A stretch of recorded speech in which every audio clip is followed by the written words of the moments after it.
జై శ్రీకృష్ణ. హిందూ సంప్రదాయ విలువల టాపిక్లో ఇవాళ మనం తెలుసుకోపోయేది ఒక ప్రత్యేకమైన ఒక గొప్ప విషయం తెలుసుకుంటున్నాము. అదేంటంటే, ఇప్పటి వరకు నేను కొన్ని అంటే ఎలాగా అనేది కొన్ని సమస్యలకి పరిష్కారాలు చెప్తూ వచ్చాను కదా. కానీ ఇప్పుడు చెప్పేది ఏంటంటే, ఇవేవి చేయలేము, మా వల్ల కాదు, కానీ మాకు అన్ని ప్రయోజనాలు కావాలి, మేము బాగుండాలి అని అనుకునే వాళ్ళు ఏమి చెప్పినా పర్వాలేదండి, ఇవేమీ అవసరం లేదు. జస్ట్ మీరు ప్రతిరోజు మొహం మీద బొట్టు పెట్టుకొని హరే కృష్ణ మంత్ర జపం సాధన చేసినా చాలు. ప్రతిరోజు అంతరాత్మలో రామనామస్మరణ చేసినా చాలు.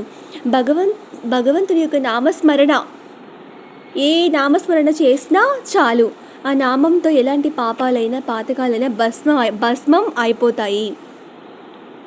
బొట్టు పెట్టుకోకపోయినా కూడా పర్వాలేదు, కానీ భగవంతుని నామస్మరణ అనేది మనకు చాలా ముఖ్యం. బొట్టు పెట్టుకోవడం కానీ చాలా ముఖ్యమైన విషయమే అది, ఎందుకంటే దానికి కూడా ఒక పెద్ద సైన్స్ ఉంది.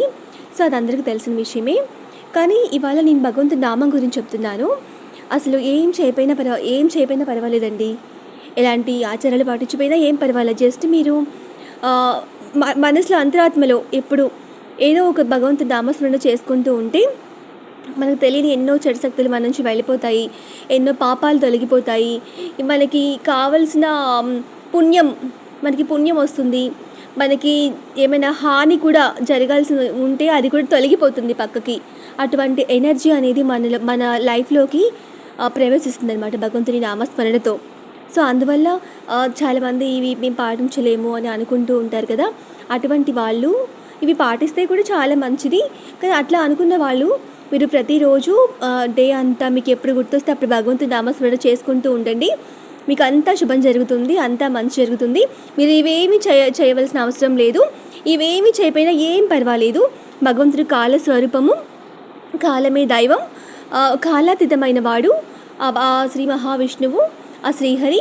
సో ఆయన నామస్మరణ మీరు నిరంతరం జపించవచ్చు. ఎప్పుడు గుర్తొస్తే అప్పుడు ప్రతి పనిలో ఆయన గుర్తు చేసుకుంటూ ఉంటే చాలు. అంతా వీటన్నిటి ప్రయోజనాలు మనకి ప్రాప్తిస్తాయి. హరే కృష్ణ.